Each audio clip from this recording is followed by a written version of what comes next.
Let's dive into this explainer on Saint-Venant's maximum principal strain theory, your blueprint for stopping catastrophic material failure.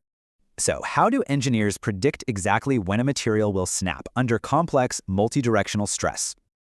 Saint-Venant's core rule is simple. Failure triggers the exact second your principal strain hits the yield limit.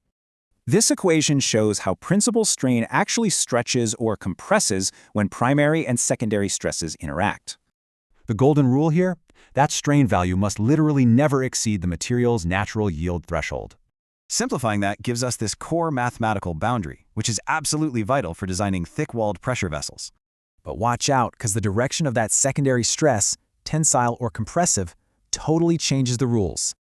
Surprisingly, if both stresses are tensile and pulling outward, your primary stress can safely exceed normal yield limits. On the flip side, if the secondary stress is compressive, your safety threshold plummets below the normal yield point. Plotting this visually creates the Saint-Venant rhombus. Think of it as a strict graphical safe zone. And you know what? Every single edge of this rhombus directly visually maps to our core math equations.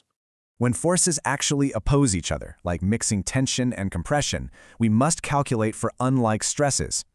These specific equations define the remaining quadrants, perfectly enclosing that safe operational rhombus we just talked about. The big takeaway? This whole blueprint is amazing for predicting brittle fractures, but totally fails for ductile materials. Which leaves us wondering, what mathematical boundary actually works for the ductile materials we use every single day?